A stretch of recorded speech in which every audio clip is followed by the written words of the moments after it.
Hey listen, I photographed my youngest daughter, Eveliina, quite a bit.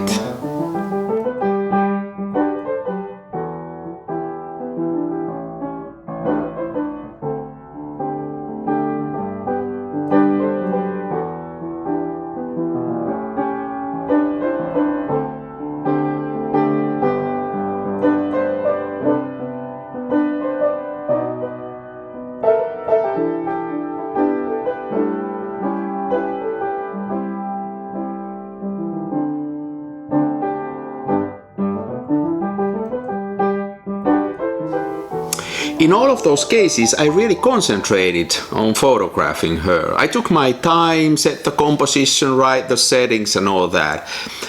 You know, I'm not very fluent at portrait photography and I feel clumsy in those situations. So it's excellent to have a model like Eveliina who's always been really patient and let me do whatever I need to do to get the picture right. Now, of course, in addition to that, Eveliina is a lot of fun to hang around with and do all kind of things with.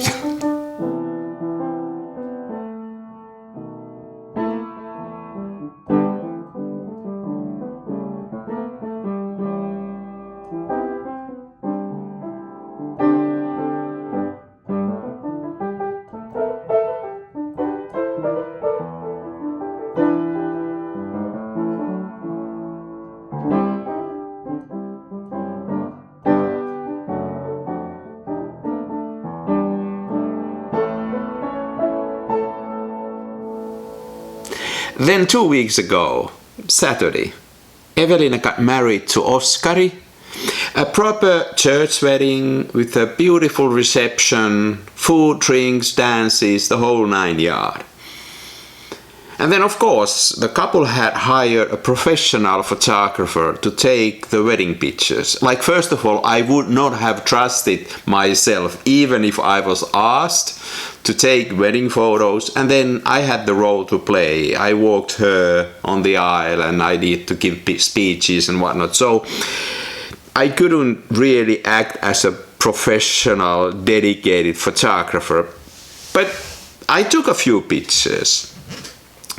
I wasn't sure what kind of venue that's gonna be. I didn't know what's the lighting, so I wanted to make sure that I'm properly equipped to deal with any situation at hand and also have a familiar set of tools with me so that I don't need to learn any new equipment, but I can concentrate on wedding and take a few pictures if the opportunity arises. So I took my Hasselblads with me.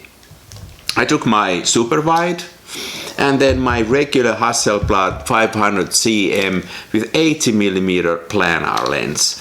Now, since I didn't know the lighting conditions, I also wanted to take flexibility with me. I took Ilford Delta 3200. I know I can push this all the way up to 12,000 and beyond if needed.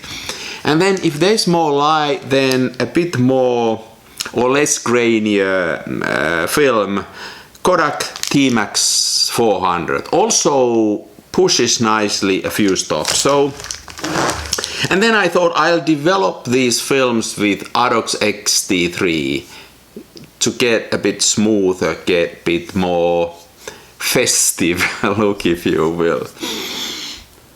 Then we arrived at the reception venue and I immediately noticed that it's gonna be pretty dark. It was a marvelous, beautiful, old stone building, but the lighting was pretty low, and then how they have positioned the couple, there were two bright windows at the both sides, so a little bit like a backlight, and I thought that that is gonna cause some flare in my picture. So then, like I always do, if there's a challenging situation when I'm taking pictures, instead of fighting that, instead of trying to circumvent those challenges, let's dive in head first and use that challenge as an opportunity. So here's a flare coming from those windows. So I immediately thought, I'll remove this hood.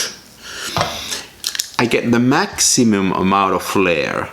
And then I just didn't bother and I took pictures and I kind of like them. They look like this.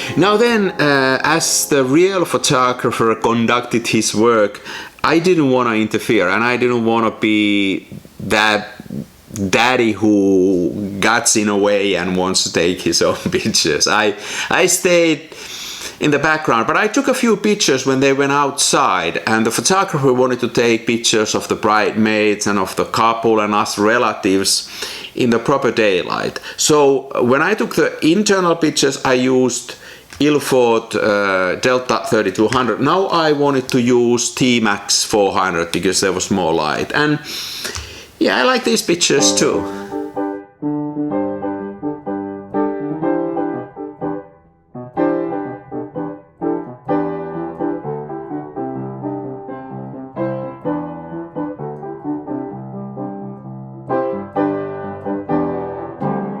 Then outside I still had an opportunity to take a few pictures of both of my daughters and then the newly wedded couple. I must be the luckiest person on earth.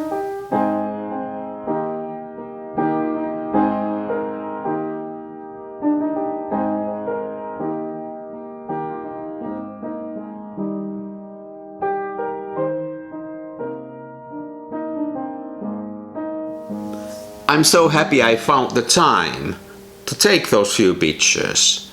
I mean, they are not only pictures of people that I love, but they are also my pictures taken by me, with my own perspective and my own view of what happened during that day. And then also film lasts forever, so there's that too.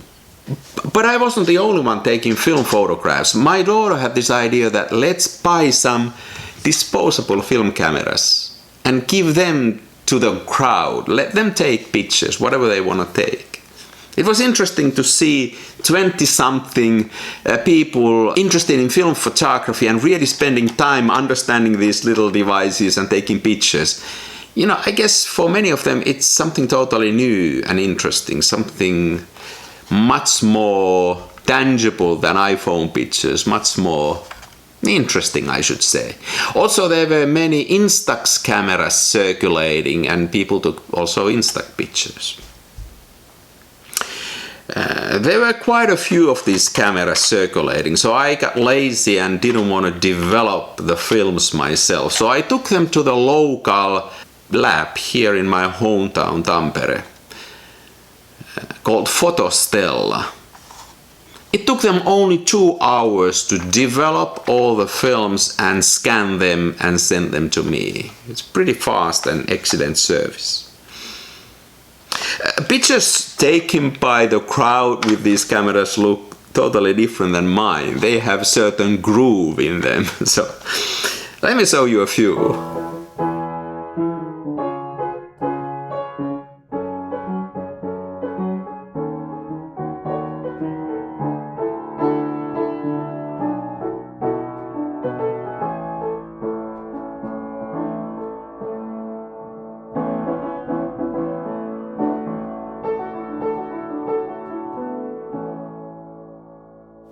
So then as I went to the photo lab to collect my pictures, I asked them, what do you do with these cameras? And they say that they dispose them properly, environmentally friendly. I said, can I have them back?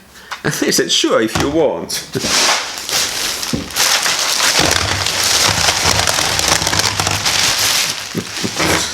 So now I have a bunch of empty disposable film cameras and I have all kind of ideas on my mind. What should I do with these?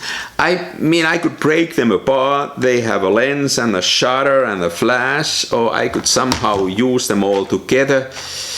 I haven't decided yet. Let me know if you have any cool ideas. What should I do with disposable cameras? Something creative, something crazy. Hey, really, I want to congratulate Eveliina and Oskari. What a beautiful wedding, what a beautiful couple. And may God bless you in anything you do and everything you do. I'm so happy for everything that happened during that day and has happened ever since. As I said, I'm the luckiest person on earth. And on that, it's good to end. Next time, something else.